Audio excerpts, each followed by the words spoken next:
शिमला के संजौली मस्जिद के निर्माण से जुड़ी विवादित याचिका में जिला अदालत में अब 18 नवंबर को सुनवाई होगी। मुस्लिम पक्ष ने नगर निगम आयुक्त की अदालत के उस फैसले को चुनौती दी है जिसमें मस्जिद के 3 मंजिलों को हटाने का आदेश जारी किया गया था। मुस्लिम पक्ष का कहना है कि मस्जिद कमेटी के अध्यक्ष मोहम्मद लतीफ़ ने 3 मंजिलों को हटाने की पेशकश की थी, लेकिन वह इसके लिए अतिरिक्त नहीं थे। मामले में अधिवक्ता विश्वभूषण ने बताया कि सोमवार को अदालत में मुख्य याचिका पर सुनवाई होगी और उन्होंने अदालत से बहस के लिए और वक्त मांगा। संजौली के स्थानीय लोगों की ओर से अधिवक्ता जगत पाल ने अदालत में 25 पन्नों का आर्गुमेंट पेश किया। उन्होंने कहा कि यह मामला नगर निगम शिमला और वक्फ बोर्ड के बीच चल रहा है और नगर निगम शिमला की अनुमति के बिना निर्माण संभव नहीं था। जगतपाल ने वक्फ बोर्ड पर आरोप लगाया कि उन्होंने निर्माण के लिए अनुमति ली थी, लेकिन बाद में उससे पीछे हट गए। उन्होंने कहा कि मामले में किसी तीसरे पक्ष की कोई भूमिका नहीं होनी चाहिए और नगर निगम की अदालत में जो कुछ हुआ वह अदालत के समक्ष रखा गया। अब इस मामले में अगली सुनवाई 18 नवंबर को जिला अदालत में होगी, जहां मुस्लिम पक्ष की मुख्य याचिका पर बहस की जाएगी। कोर्ट में सिर्फ माननीय कोर्ट में इस बात के लिए केस लगा था कि आज हमें मेंटेनेबिलिटी पे सुनना था और जो संजौली की लोकल कमेटी है जिन्होंने अपने वकील के माध्यम से यहाँ केस किया था कि उन्हें भी पार्टी बनाया जाए, उनकी जो एप्लीकेशन पेंडिंग थी उस पर भी फैसला आ गया और उसे डिसमिस कर दिया गया।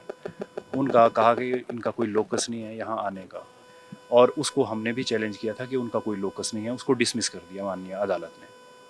स्थानीय जो वकील पेश हुए थे स्थानीय पार्टी की तरफ से जो कह रहे थे कि पार्टी बनना है, वो एक बात कह रहे थे कि वक्फ बोर्ड ने मंजूरी दी थी 3 फ्लोर्स को हटाने की, लेकिन आप लोग अंदर कह रहे थे कि इसका कोई मंजूरी नहीं है। इस बारे में इसमें ये है कि जब मंजूरी दी गई थी वो कंस्ट्रक्शन की दी गई है और उसमें भी कुछ एक कंडीशंस हैं। सवाल ये है कि उनका ये कहना है कि ये जो है ये एक सरकारी ज़मीन पे बनी हुई मस्जिद है। हालांकि ये समझने वाली बात है और ये बात मैं कहना भी चाहता हूँ कि ये सरकारी ज़मीन पे नहीं है, ये वक्फ बोर्ड की ही ज़मीन पे बनी हुई है। अब इस बात का फ़ैसला जो है वो माननीय अदालत के पास हमने इस बात के लिए चैलेंज किया है कि जो मंजूरी दी गई है कंस्ट्रक्शन की और उसको डिमोलिश करने की, क्या वो उस आदमी को दी गई है, उस शख्स को दी गई है जो कि मस्जिद कमेटी का कोई मेंबर है या कोई प्रेसिडेंट है या कोई सेक्रेटरी है, तो उस आदमी को ना देकर बल्कि किसी और को दी गई है। और जो कोई आदमी प्राइवेट कैपेसिटी में अपीयर हो भी रहा है तो उसको दी गई कोई मंजूरी, क्योंकि वक्फ एक सब की ज़मीन है, वो सब की ही ज़मीन है जो वक्फ बोर्ड से संबंधित है। इस वजह से जो उनका चैलेंज है वो उस बात पे गलत है कि ये कोई सरकारी ज़मीन पे बनी है। अगली सुनवाई कब होगी? ये मंडे के लिए स्थगित की है। उसके लिए आज हमने कोर्ट से टाइम लिया है कि अब कुछ पर्सनल कारणों की वजह से हम नहीं आज आर्ग्यू कर पाएंगे, इसलिए मंडे को आर्ग्यू करेंगे। सर, हाई कोर्ट का जो ऑर्डर था वो 21 अक्टूबर का ऑर्डर है और हाई कोर्ट ने 8 जो वीक हैं 8 वीक दिए थे इस पूरी प्रोसीडिंग को ख़त्म करने के लिए मेन केस की, लेकिन 3 फ्लोर को डिसमेंटल करने का ऑर्डर जो 5 अक्टूबर का है उसमें भी इनको 2 महीने दिए गए थे और ये कहा था कि जो 2 महीने आपके स्टार्ट होंगे from the received of the certified copy of the order, जो इनको 14 तारीख को मिल गई थी। अब 14 दिसंबर को पूरे 2 महीने इनके कंप्लीट हो जाएंगे और यकीन मानिए अगर ये लोग ये सोचते हैं कि हम कानून के साथ खेलेंगे और हम कानून का जो ऑर्डर हुआ है कोर्ट का उसके ऊपर बैठ जाएंगे तो हम ऐसा कदापि नहीं होने देंगे। इनको जेल की हवा हम जरूर खिलवाएंगे। सर, लेकिन ये भी कह रहे हैं अंदर भी इन्होंने कहा है कि ये जो ज़मीन है ये वक्फ बोर्ड की ज़मीन है, हालांकि सरकार। सर, मैंने पहले भी कहा आप लोगों को कि जो जिस कोर्ट में आज ये मुकदमा लगा था, ना तो इस कोर्ट को पावर है कि कोई टाइटल डिसाइड करे, ना कमिश्नर साहब के कोर्ट में ये पावर है कि वो टाइटल डिसाइड करे। इन्होंने टाइटल डिसाइड कराना ये सिविल कोर्ट में जाएँ, वक्फ ट्रिब्यूनल में जाएँ, जहाँ ये आज तक नहीं गए हैं। लेकिन एज पर रेवेन्यू रिकॉर्ड जो उस ज़मीन का जो मालिकाना हक है वो हिमाचल प्रदेश सरकार के पास है। तो ये भी एक जो रिक्वायरमेंट है कानून की कि अगर आपने मैप सेंक्शन करवाना है तो उसमें सबसे पहले आपको जमाबंदी दिखानी पड़ती है कि मालिक कौन है। और दूसरी चीज़ ये है कि किसी मस्जिद की बात कर रहे हैं कि मस्जिद थी, एक छोटी सी मस्जिद 15 बाई 20 की वहाँ पे थी, जो इन्होंने वर्ष 2009 में डिसमेंटल कर दी थी और डिसमेंटल करने से पहले ये भी कानून है सेक्शन 244 ऑफ HPMC एक्ट में कि अगर आपने पुरानी प्रॉपर्टी को डिसमेंटल करना है तो आपको नेसेसरी परमिशन जो है MC एक्ट में अथॉरिटी से लेनी पड़ती है, जो उन्होंने नहीं ली। वो भी इन्होंने एक गुनाह किया है। तो इसमें वक्फ बोर्ड के खिलाफ और मस्जिद कमेटी के खिलाफ सेक्शन 425 IPC और सेक्शन 465 और 66 और 67 में FIR भी दर्ज होती है। और हम कोशिश करेंगे कि वो FIR भी इन लोगों के खिलाफ हम दर्ज कराएंगे, क्योंकि पुरानी प्रॉपर्टी को डिसमेंटल करने के बाद इन्होंने कोई भी परमिशन नहीं ली थी उस प्रॉपर्टी को डिसमेंटल करने की। और दूसरी चीज़ मैं आपको और आज क्लियर कर देता हूँ कि जब मई 2010 में JE ने पहला नोटिस इनको दे दिया था कि आप काम बंद कर दें क्योंकि आपके पास मैप नहीं है, ज़मीन आपकी नहीं है, अप्रूवल नहीं है, तो उसके बाद इन्होंने 5 मंजिल मस्जिद का निर्माण कैसे किया, उसके लिए भी इनके खिलाफ क्रिमिनल ब्रीच ऑफ ट्रस्ट जो है वो बनता है और FIR इनके खिलाफ बनती है, जो हम करवाएंगे। और आप देख रहे होंगे आए दिन हमारे हिमाचल प्रदेश में एक स्पेशल बेंच जो है वो कॉन्स्टिट्यूट किया गया है, जो एनक्रोचमेंट के मैटर्स को देखते हैं और हर रोज़ फैसले आ रहे हैं।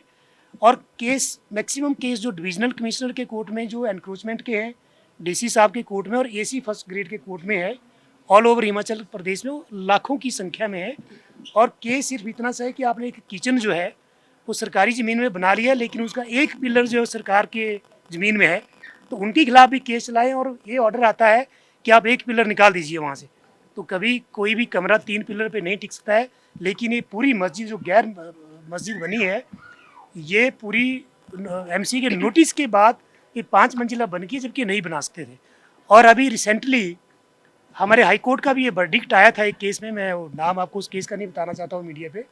उसमें हाई कोर्ट ने यही पूछा था कि जब आपको 253 का नोटिस दे दिया था, उसके बाद कंस्ट्रक्शन क्यों करी आप लोगों ने। तो मुझे लगता है कि यहाँ से तो इनकी ये जो अपील है वो 18 तारीख को डिसमिस तो होगी, और मुझे लगता है अगर हाई कोर्ट भी जाएंगे तो मुझे लगता है इनको जाना भी चाहिए और फिर इनको वहाँ पता भी लगे कॉस्ट कितनी लगती है।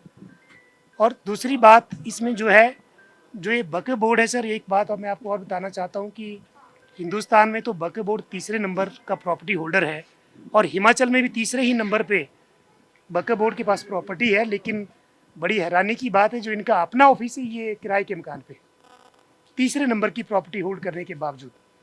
और हमारे पास पूरी जानकारी है इस बात की कि जो जितनी भी हिमाचल प्रदेश के अंदर जो वक्फ प्रॉपर्टी है सिर्फ 250 लोगों के कब्जे में है, और वो 250 लोग वो वक्फ बोर्ड के एम्प्लॉइज है और वो उनके रिश्तेदार है, और कुछ एक नॉमिनल जो लोग हैं वो इन्फ्लुएंशियल पर्सन हैं।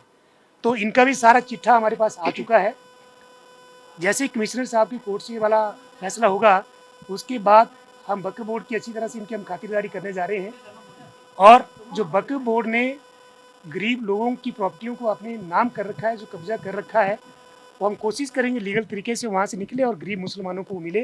क्योंकि आज भी हिमाचल प्रदेश की जो गरीब मुसलमान हैं वो केव में रहते हैं, केव समझते हैं, गुफा में रहते हैं, उनके पास आज भी रहने के लिए घर नहीं है। लेकिन इन लोगों के पास 25-25 कमरों के घर शिमला में है। तो ये सारी जानकारियाँ हमारे पास है। और इससे पहले एक चीज़ मैं आपको और बताता हूँ कि जो इनका जो स्टेट ऑफिसर इससे पहले जो अरेस्ट हुआ था, जो एग्रीमेंट के साइन के बदले में पैसे लिया करता था, मिस्टर सादिक, इससे पहले वाला जो स्टेट ऑफिसर था, हमने उसको भी कहा था कि आप किस दिन जेल जाओगे तो अपने व्यवहार को आप जो है थोड़ा सुधार लीजिए। लोअर बाजार की दुकानों का किराया 3000 से 5,000 रुपया पर मंथ है, लेकिन एग्रीमेंट को रिन्यू करने के लिए 3 लाख से 5 लाख रुपए की रिश्वत लेते हैं। तो सादिक जी तो जेल की हवा खा के आए हैं। और जो अभी जो इनके और जो अब स्टेट ऑफिसर आए हैं और जो ऑफिसर हैं, उन लोगों की कितनी दुकानें लोअर बाजार के अंदर उन्होंने अपने नाम पे, अपने परिवार के नाम पे, अपनी बीवियों के नाम पे करवा रखी है, वो सारा रिकॉर्ड हमारे पास है। वो हम किस दिन आपको भी बताएंगे और लीगल कार्रवाई जो भी बनती है वो करेंगे हम इनके खिलाफ।